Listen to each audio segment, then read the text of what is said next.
Hello, everyone, and welcome to episode 42 Hey. of the Two Pesewas podcast. You already know what it is. How's everyone doing this week? I hope you're good. I hope your family is well. I hope it's been a pleasant week so far. Minimal annoyances. I know, it's always something, isn't it? Yeah. So, And without further ado, you want to take it or should I? Let's do it. I'll do it. Okay. So, here we go already. Like, I'm seeing the thing and I'm annoyed. So, quite recently, Kano State in Nigeria announced the ban of mannequins. Yes. Now, this directive was issued by the HISPA board of Kano, and I'll explain what the HISPA board is shortly. That use of all mannequins are prohibited in all cases. So whether you're a boutique owner, a tailor, seamstress, what have you. And the reason behind the ban was that mannequins promote immoral thoughts and are tantamount to idolatry and thus go against Sharia law, which is the governing law in Kano State at the moment because it's a Muslim majority state in Nigeria. So what is HISPA? Now, HISPA is they're quite literally the morality police. Like, that is a term we use sarcastically, but apparently it's a real body and they're, very active. HISPA means accountability in Arabic, and it is an Islamic doctrine referring to upholding community morals, maintaining public law and order, and also supervising market transactions. Now, I know some people are sensitive about, members that are not of a particular religion commenting on issues and that pertain to another religion. I just want to say right here that I'm definitely not Islamophobic. I grew up, part of my life in Saudi Arabia, and that has given me a deep love and appreciation for our culture, our religion, and so on and so forth. But if the term is not making sense, I will say it. One time. So don't come and issue a fatwa on me or whatever it is. And actually, I would like for the more moderate Muslim listeners, we have moderate now. The extremists, whatever you say, they're not gonna. But if you're a moderate Muslim and you can provide some input on this, I would actually really like to hear from you based on what I'm about to say next, even if it doesn't agree, or you can shed further light on it and so on and so forth. Okay, so basically the HISPA board have announced the ban of mannequins and they plan to take this very serious. They said they'll be policing all 5 zones in market zones or whatever in Kano to make sure that this directive is being upheld and respected, and then any persons found to be in violation will be prosecuted. They also said they plan to run a sensitization campaign for the people. Listen, really, what is this? Look, just everywhere we go, and again, this is not even specific to Islam, almost any sort of extreme, ultra-conservative elements exist in any society, any religion. That could be Christianity, Islam, Western philosophy, Eastern philosophy tend to be more flexible because it's more like a lifestyle, not necessarily. But still, everywhere you go, there's somebody trying to be extreme about everything. And it always comes down to the same thing.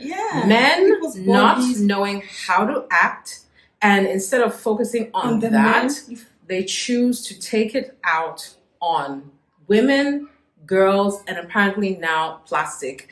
A mannequin is made of plastic. If you're saying that in the boobs that's making people think it's so bizarre. If you are aroused by a plastic mannequin, you have deeper issues. And it has nothing to do with you being Muslim. I am sorry. And also, I haven't heard this anywhere else, and I've been to quite a few Muslim countries.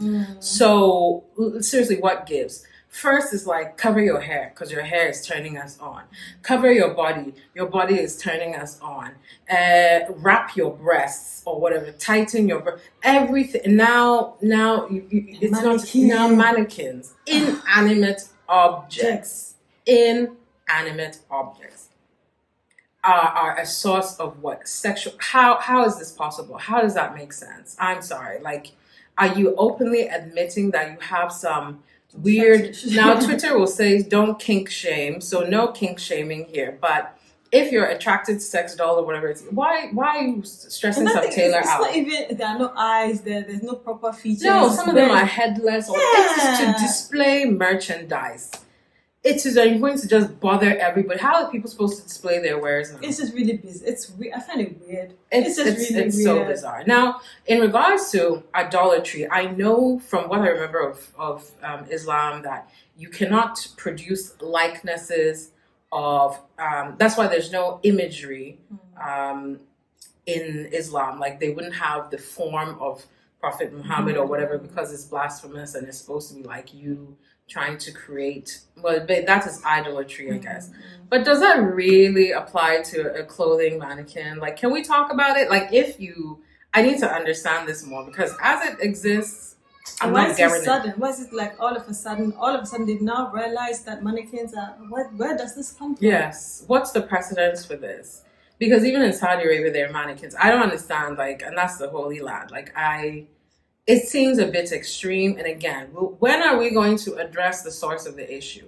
We can't, there's nothing left to ban. Like, what else is there? No. Exactly. How long can you keep banning things? And then what? What are we going to say now? Some certain fruits are banned because they're sexual. You know? What's next? Like, let's seriously, God, come on, guys, seriously. I mean, it's not you. I'm telling like you guys are doing, but I mean, honestly, like in your each one needs to teach one. Like, please shut any commentary down when you hear.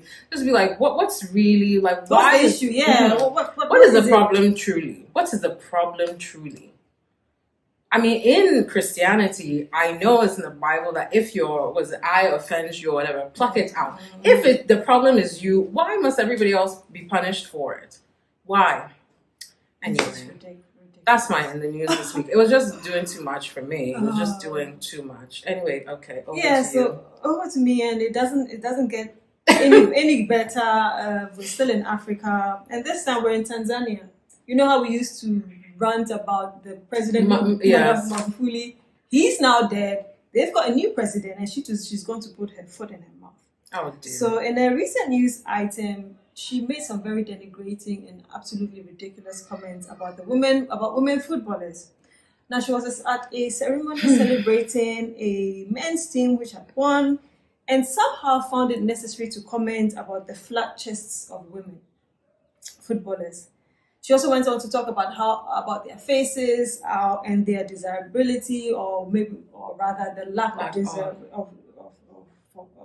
desirability, lack of for marriage, and she said, and I quote, "They are making us proud as a nation, but if you look at their lives in the future, what life will they be living?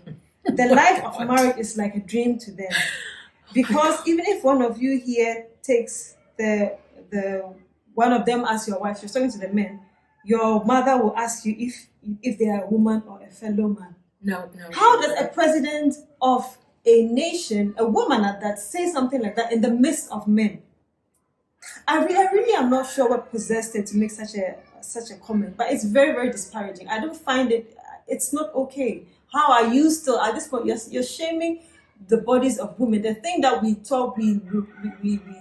complain about that the men do is exactly what you're doing. Yes. And you're doing it in front of a crowd of men. What are you doing? So basically tacitly endorsing and encouraging them to listen. I don't know how many times we're going to have to say this. Women do not exist solely to be sexual objects and playthings for men. Like, looking good for a man should not be the end all and be all.